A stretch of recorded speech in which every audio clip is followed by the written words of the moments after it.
Bonjour à toutes et à tous et bienvenue pour cet avis, ces analyses et explications sur le 6e et dernier épisode de cette première saison de Loki, dont on a maintenant la certitude qu'il reviendra pour notre plus grand bonheur en deuxième saison, on ne sait pas quand est-ce qu'elle sortira. Et bien sûr, pour profiter de Loki et de bien d'autres contenus, le plus confortable, c'est de s'abonner à Disney+, et pour ce faire, vous trouverez un lien en description de la vidéo, ce qui permet de soutenir la chaîne au passage. Et bien sûr, pour soutenir la chaîne, ce qui fonctionne très bien également, c'est de s'abonner, laisser un pouce en l'air, ou encore activer les notifications. Allez, c'est parti.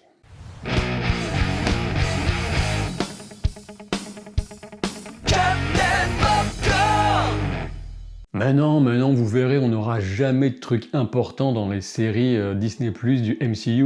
Franchement, qu'est-ce que vous croyez? C'est impossible. Pourtant, Kevin Feige nous avait prévenu, et on dirait bien que cette fin de saison de Loki a introduit des enjeux majeurs pour cette phase 4. C'est l'impression que ça donne. La ligne de temps sacrée est un cercle placé sur la surveillance d'un homme vivant seul ou presque dans une citadelle construite de la roche même de l'astéroïde qui lui sert de fondation. Et cette roche, on l'a déjà vue puisque c'est à partir d'elle que sont façonnées les statues du bureau de la juge Renslayer ou encore l'ascenseur menant à la salle des gardiens du temps. Une roche sombre et veinée qu'on retrouve bien sûr avec le contrôleur en forme de cadran ou de montre que porte celui qui reste au poignet, et aussi dans les formes explicatives qu'il génère sur son bureau. L'architecte de cette forteresse, inspiré par le numéro Thor 245 sorti en 1966, est aussi celui de la TVA, et on peut reconnaître les points communs entre ce phare, qui doit symboliquement guider le temps vers la bonne direction, et le bâton utilisé pour élaguer les branches rebelles et servir la même cause. Ce gardien de phare solitaire, ce despote éclairé qui a consacré une trop longue vie à empêcher le retour d'une guerre multiverselle, nous est d'abord présenté comme celui qui reste, He Who Remains en version originale. Dans les comics, celui qui reste n'est que le dernier directeur de la TVA, un personnage pas forcément très excitant, et c'est pourquoi la suite m'a grandement soulagé après avoir entendu ce nom. En effet, le personnage qui nous est révélé a tous les attributs d'Immortus, jusque dans son habillement, qui reprend celui des comics, à l'exception du capuchon un peu ridicule. Il est le Kang originel, tout du moins il se voit comme tel, le premier des variants d'une certaine façon, celui qui fera tout pour empêcher ses semblables de nuire. Ce cercle de temps sacré est celui que ce Kang originel a obtenu en isolant le flot temporel de son univers. Le travail essentiel de la TVA consiste à préserver ce flot, prévu pour empêcher les variants de Kang de voyager d'un autre univers vers celui-ci, mais aussi pour prévenir qu'un accès soit accidentellement ouvert dans l'autre sens. Ici, je pense que je dois m'arrêter un instant puisque je sais que cet épisode génère de nombreuses questions et que, de manière générale, toutes les histoires de voyage dans le temps embrouillent les esprits. Il me semble qu'il est parfaitement normal de se sentir embrouillé de la sorte, puisque je crois bien que jamais aucun récit de science-fiction ne parviendra à expliquer de façon parfaitement claire et sans aucun paradoxe surtout les notions de voyage dans le temps. C'est tout simplement parce que notre esprit n'est pas fait pour penser les choses en dehors de la variable temporelle. Pour le dire autrement, n'attendez pas du Marvel Cinematic Universe, le MCU, de proposer une explication parfaitement articulée, parfaitement claire de tous ces enjeux de temps ou d'univers parallèles. C'est sans doute enfoncer des portes ouvertes que de le rappeler, mais l'objectif premier initial des créateurs de films, de séries, que ce soit dans le MCU ou ailleurs, c'est de vous proposer à vous spectateurs des histoires intéressantes, originales, avec des personnages palpitants, des aventures, etc., etc. Et sûrement pas un cours de physique quantique qui tiendrait la route et que finalement qui ne serait compris que par une toute petite proportion du public, dont moi-même je ne ferai sans doute pas partie. Ça me semblait important de poser ces éléments à l'avance, mais une fois que j'ai dit ceci, je vais quand même essayer de clarifier certains points, en tout cas dans la démarche que j'ai moi-même eu l'impression de comprendre dans ce que voulait faire Marvel, et en particulier les scénaristes de Loki. Tout d'abord, il existe des univers parallèles dans le MCU. Kang découvre leur existence et parvient surtout à voyager de l'un à l'autre, ce qui fait de lui, de base, un adversaire formidable. Il faut bien distinguer ici voyage dans le temps et voyage d'un univers à l'autre, même si ces notions peuvent parfois se recouper quand on change un élément important durant un voyage temporel. Par exemple, quand les Avengers voyagent dans le temps durant les événements de Endgame, ils le font sur la ligne de temps de leur univers, et ce n'est uniquement que s'ils apportent de trop grandes modifications à cette ligne de temps qu'ils risquent, selon les versions, de rejoindre un autre univers parallèle ou alors de provoquer la création d'un nouvel univers parallèle. Et oui, j'ai bien conscience qu'il y aura toujours des questions et qui resteront sans doute sans réponse autour du périple temporel de Steve Rogers, qui revient bien vieux à la fin d'Avengers Endgame, après avoir enfin vécu la vie qu'il avait toujours rêvé d'avoir avec Peggy Carter.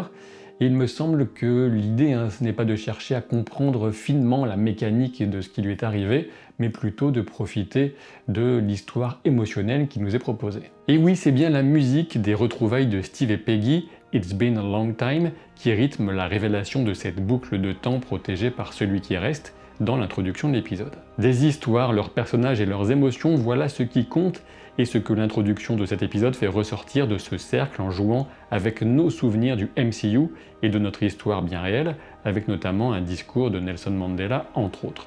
Du côté des clins d'œil au MCU, je ne m'amuserai pas à tous les relever ici, il y en a beaucoup, c'est pas forcément très intéressant. Je pense que le plus marquant pour moi était peut-être le There Was an Idea de Nick Fury, même si le What is Grief if not love persevering de Vision fait toujours son petit effet. La musique de Loki est excellente et cet épisode, de mon point de vue, ne fait pas exception à la règle. J'ai notamment apprécié la musique qui accompagne l'approche de Sylvie et Loki de la forteresse et il m'a semblé reconnaître, je ne suis pas sûr, mais une inspiration au moment du baiser entre Sylvie et Loki, une inspiration provenant du film Le Masque de Zorro, avec notamment cette chanson, là, ce duo I want to spend my lifetime loving you. Maintenant que vous avez bien profité de ma prononciation anglaise parfaite, je vous propose de revenir un peu en arrière. Sylvie et Loki font face à la porte et une tension semble déjà se deviner entre eux.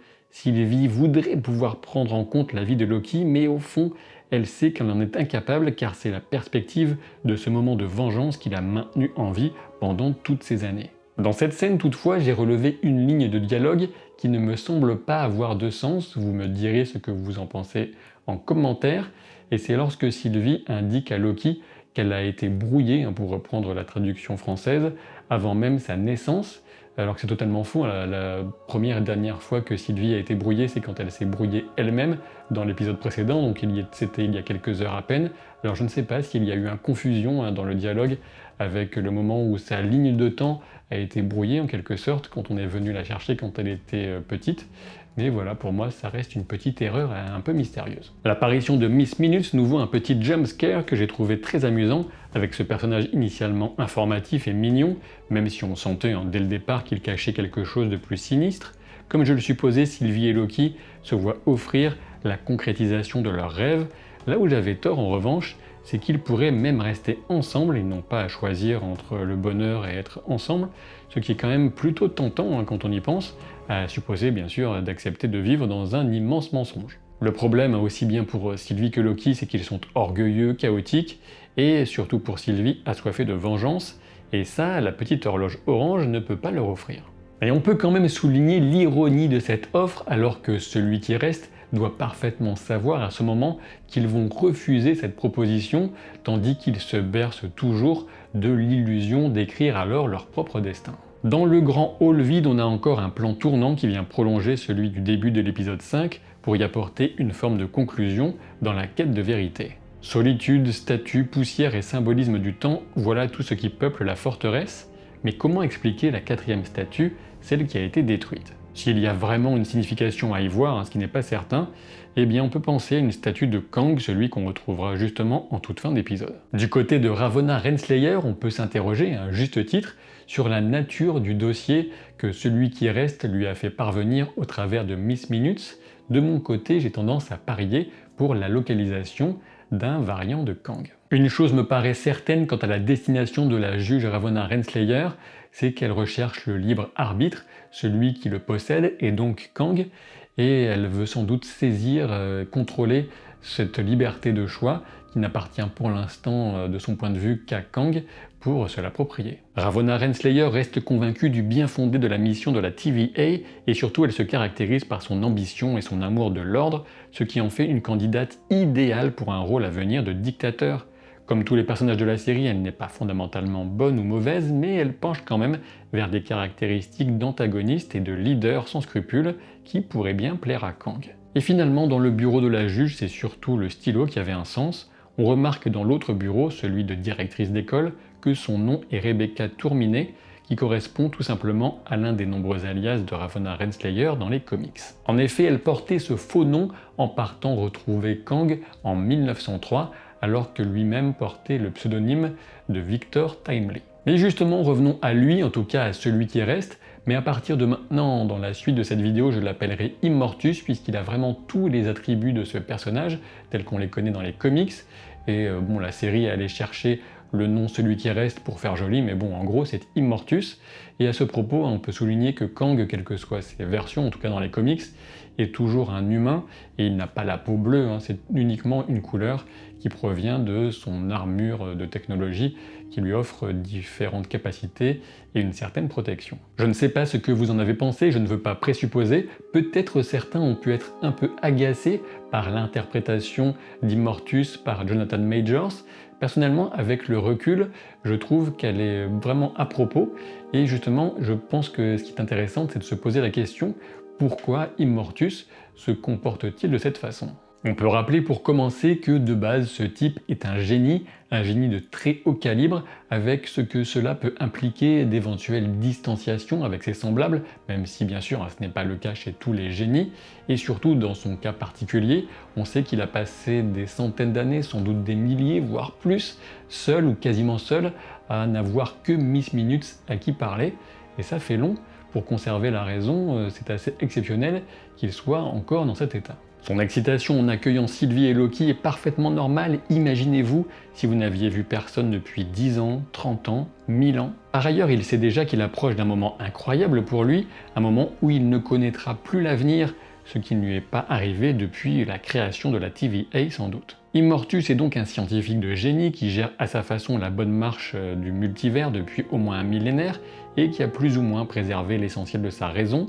On devine une formule mathématique sur un tableau et le chef décorateur a indiqué que sa bibliothèque comporte des volumes traitant du temps, d'astronomie, des cultures du monde et de leur vision du temps. Le décor derrière lui est important bien sûr, une fenêtre circulaire centrale avec un motif de spirale entourée de 4 plus petites, porteuses du symbole du triskel qui a diverses significations. D'abord le cycle du soleil et donc potentiellement du temps tel que perçu par la Terre avec le lever, le zénith et le coucher, mais aussi la répartition tripartite des fonctions dans de nombreuses civilisations et qu'on retrouve même d'une certaine façon au sein de la TVA avec les chasseurs, les analystes et les juges. On a bien sûr aussi une symbolique biblique avec la pomme et la mention du diable. La pomme est souvent la représentation occidentale du fruit défendu, celui qui donne la connaissance du bien et du mal. On peut aussi se souvenir de la pomme qu'avait utilisée le Docteur Strange pour ses expérimentations sur le contrôle du temps. Alors c'est vrai, on est bien obligé de le reconnaître, cet épisode comporte une très longue explication,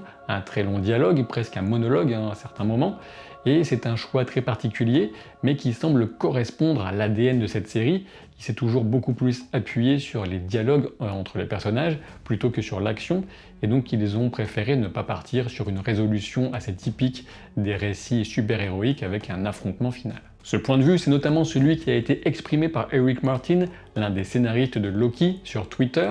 Il soulignait donc que faire d'un dialogue un des points d'importance, voire le point central de ce dernier épisode, c'était assez logique avec le reste de la série, mais aussi que cela reposait beaucoup sur la performance d'acteurs. Et il faut savoir que Jonathan Majors est arrivé sur la dernière semaine de tournage et il a tout défoncé en fascinant tout le monde de par sa performance, son énergie. Pour ma part, dès l'annonce du casting, j'ai su que c'était encore un choix brillant de la part du studio Marvel qui a très rarement tapé à côté pour ce qui est du choix de ses interprètes. Comme l'a souligné Eric Martin dans un autre de ses tweets, l'une des craintes de l'équipe était de trop se rapprocher du fameux discours de l'architecte à Neo dans Matrix Reloaded. Et même si c'est vrai, on discerne des similitudes, les différences résident dans la forme mais aussi sur le fond, avec cette révélation et cette mort qui apporte à la fois la fin d'un but illusoire pour Sylvie et l'ouverture vers tout un nouveau monde pour la suite du MCU avec l'accroissement des menaces provenant du multivers. À ce sujet justement, il faut absolument porter attention à ce qu'explique Immortus au sujet d'Alios, la créature qui aurait été créée par l'accumulation des déchirures de la réalité, une créature capable de consommer le temps et l'espace, et qu'il aurait été capable de contrôler et d'utiliser comme une arme. En effet, si la précédente guerre multiverselle a permis l'apparition de cette créature, d'ailleurs l'a-t-elle véritablement créée, ou lui a-t-elle simplement permis de s'immiscer par une fracture de la réalité, on peut supposer qu'à la prochaine guerre du multivers, qui s'annonce bien sûr au sein du MCU, ce sera encore pire. Et qu'est-ce qu'on peut imaginer de pire que Alios et qui pourrait avoir du sens pour la suite? Par exemple, une entité complètement horrible, indicible, comme Shuma Gorath, qui est déjà plus ou moins supposée comme antagoniste possible dans Doctor Strange numéro 2. Dans l'affrontement entre Sylvie et Loki, on retrouve évidemment la notion de l'épisode 3 selon laquelle l'amour est une dague. L'impossibilité d'un côté à faire confiance et de l'autre à en être digne, voilà bien un élément récurrent qui trouve une forme de conclusion aussi triste que logique. De toute évidence, pour alimenter l'envie d'une suite, il fallait éviter une happy end. Tout le monde sait que les spectateurs sont davantage motivés par les amours contrariés. On remarque qu'Immortus accepte la mort avec une certaine excitation, convaincu qu'il reviendra bientôt. À partir de cette mort du démiurge, on peut se demander si Sylvie se mettra en chasse des autres Kang par exemple. Je l'imagine difficilement prendre le contrôle de la TVA qu'elle a toujours détestée. Immortus crie à Sylvie de grandir un peu plus tôt, et c'est sans doute ce qu'elle devra essayer de faire plutôt que de se lancer dans une nouvelle chasse à l'homme qui l'a laissée aussi triste et solitaire qu'elle l'a toujours été. Du côté de Loki maintenant, il souffre énormément, et nous aussi avec lui, mais il n'abandonne pas pour autant. Où se trouve-t-il exactement? Partons du principe fragile selon lequel il n'existerait qu'une seule TVA dans l'ensemble du multivers.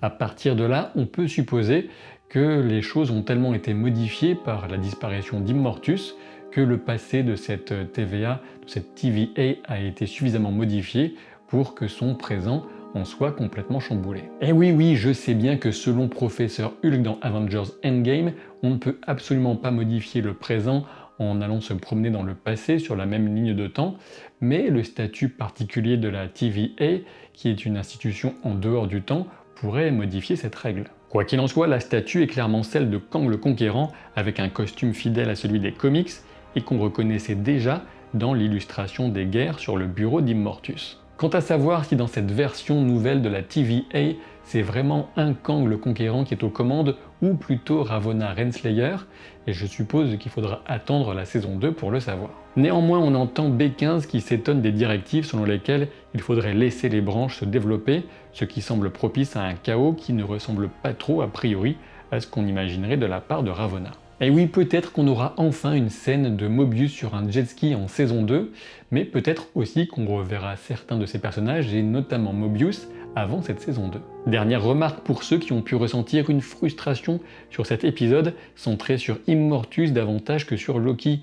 Alors je ne peux pas vous dire le contraire, toutefois, l'impact de leur choix a encore une fois beaucoup marqué Sylvie et Loki, et tout cela ouvre la porte à de nouvelles perspectives. Alors c'est vrai qu'on manque peut-être d'une conclusion suffisamment forte pour eux, selon certains spectateurs en tout cas, mais personnellement le sentiment qui domine reste celui d'un voyage original et coloré, et l'envie de les retrouver par la suite. Et si vous avez bon goût, si vous avez envie de vous faire plaisir ou de faire plaisir à quelqu'un d'autre avec des t-shirts et autres, sachez que vous retrouverez celui-ci avec bien d'autres modèles dans le lien en description de la vidéo. Alors oui, je sais bien, Loki c'est terminé, du moins pour le moment, mais il y a des tas d'autres aventures extravagantes et extraordinaires qui nous attendent sur la chaîne, donc je vous donne rendez-vous à très vite pour de prochaines aventures, et si vous ne restez pas sur la chaîne, eh bien évidemment je serai obligé de prendre des mesures dévastatrices, et par exemple je ferai en sorte que Mobius ne reconnaisse plus jamais Loki. Allez, je vous dis à très vite, salut.